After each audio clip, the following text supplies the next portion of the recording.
तो आई लोगन सुनी लोगन, बहुत सुंदर गीत बा।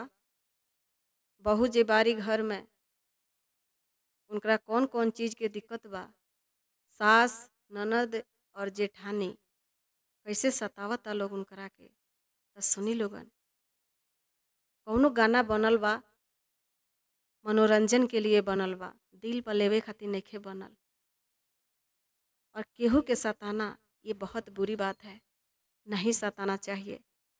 यदि ये गीत आप लोगों को पसंद आता है तो लाइक सब्सक्राइब और शेयर ज़रूर करें और कमेंट में लिखें। बहुत बहुत आप लोगों को धन्यवाद। सासु हो बड़ा दुख देले बारू जवानी में, बदला मिली बुढ़ाई में ना। सासु हो बड़ा दुख देले बारू जवानी में, बदला मिली बुढ़ाई में ना।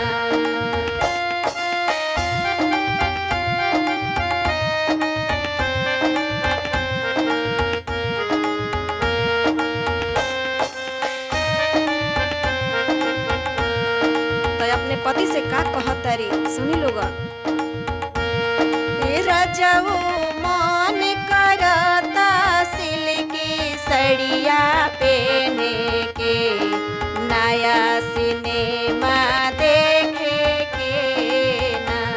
हो रजऊ मन करता सिल्की सड़िया पहने के, नया सिनेमा देखे के ना।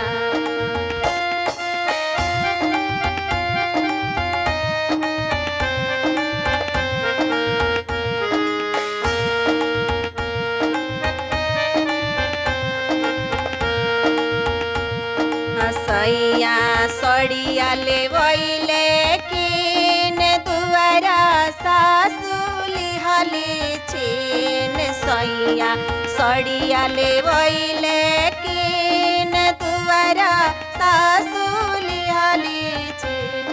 सासु हो बड़ा दुख देले बारू जवानी में, बदला मिली बुढ़ाई में ना। सासु हो बड़ा दुख देले बारू जवानी में, बदला मिली बुढ़ाई में ना।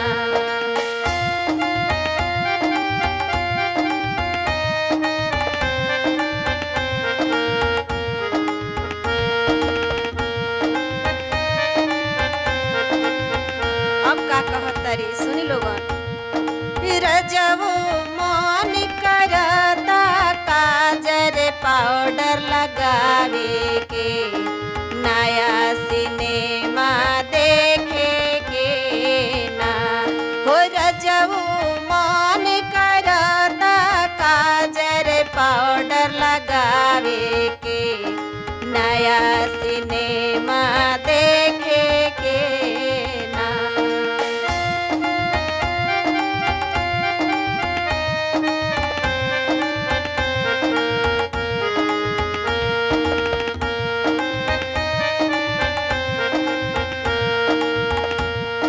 सैया पाउडर ले वैले किन दुआरा, ननद लिहली छीन। सैया पाउडर ले वैले किन दुआरा, ननद लिहली छीन।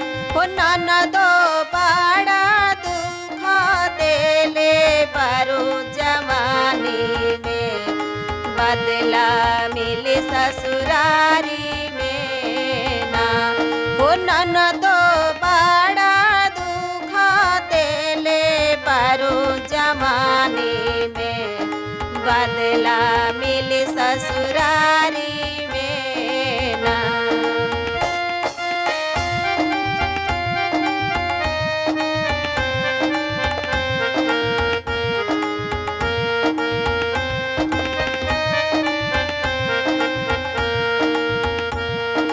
रजऊ मन करता सज सवर